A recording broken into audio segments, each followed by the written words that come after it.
Good afternoon, National Ambulance Dispatch Center. How may I help you? It all begins with a phone call. How may I help you? I'm Pacho Togo. Oh, the ama. Oh, free me.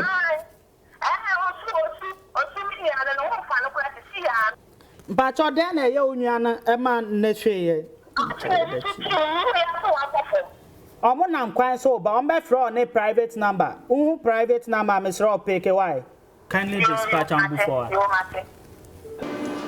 Ambu for proceed to also shopping mall residents for an emergency. That's control.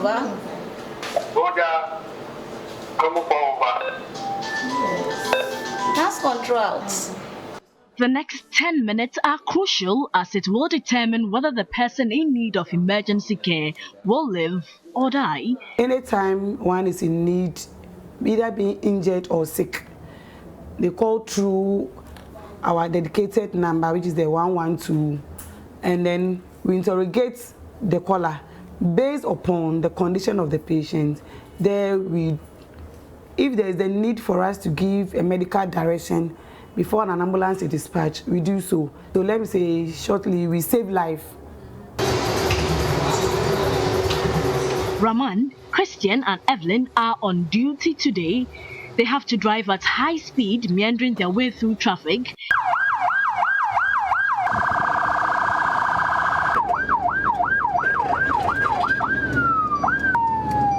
It's a risky one, a race of a lifetime to attend to someone with breathing difficulties.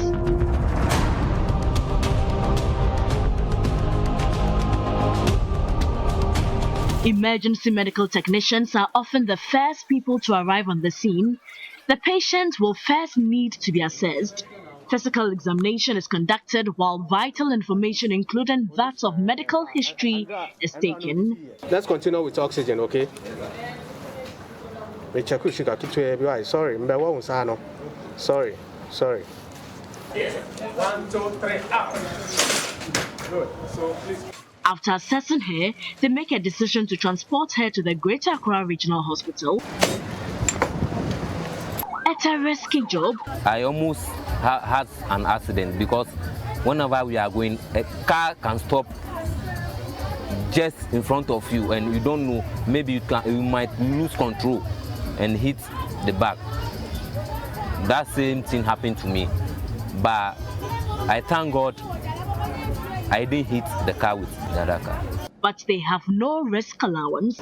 Despite this, emergency medical technicians are willing to risk it all to save one's life.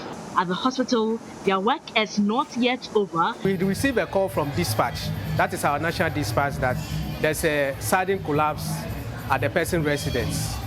So we took the communication, we took the detail, the exact location of the place, and we got there. We realized that really the person is suddenly collapsing. So now we were thinking whether it's going through hypoglycemia, because we were suspecting that maybe she didn't eat yesterday night enough, or she have not been eating for some time. So that will lead to sudden collapse. You realize that you have to check your sugar to see whether the sugar is the problem.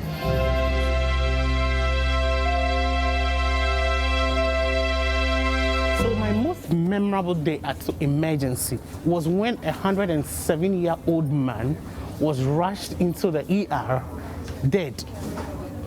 We had a core team here at the Greater Accra Regional Hospital. There was CPR, basic life support, intensive. Within 30-45 minutes, the dead 107 man was resurrected. The ability to save life, to hear your patient say thank you, always take away the pain, the tiredness, the inability to eat when you're hungry on the job, your inability to visit the washroom when you want to go, and makes you excited that you've been able to put a smile on the faces of a breadwinner. They hand over vitals collected from the patients as well as their findings to the health professional on duty. Emergency medical professionals are indeed lifesavers with a passion to serve Ghana. The passion is already there in the family, so that propelled everything for me to join. This is a little bit higher when it comes to emergency care. Yeah, so that give me that desire to be in the service, and I've been working for almost 16 years now in the service. It's the passion I have in taking care of people. Yes, especially the sick, the needy.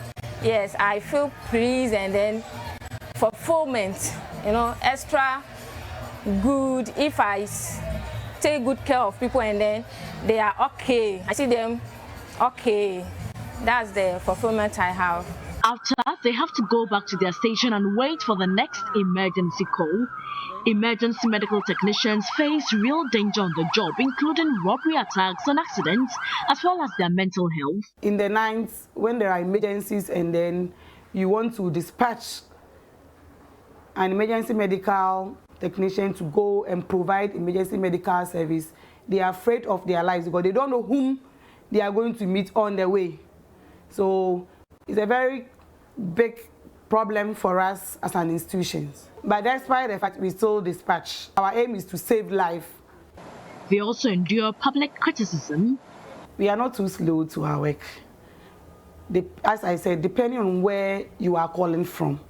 So when you call, after taking your location, we have to decide which ambulance station is closer to where you are calling from. In case the ambulance there has been dispatched, it's our duty to look for another alternative ambulance station that's also closer to. Then we make a dispatch. Most of the time, it's the traffic that delays our work. But when you call, within a minute or two, we have to do a dispatch. And the moment we call our men, there they set off to go for the emergency. They advise the public, especially event organizers, to put the safety of others first. As we celebrate Workers' Day, EMTs say they are poised to serve at all times when you dial 112. It is not easy being an emergency medical technician. For 24 hours a day, they are on standby to provide emergency medical care to those who need it. Despite the public criticism, they say they are on standby when you dial 112 to provide the healthcare service that you need.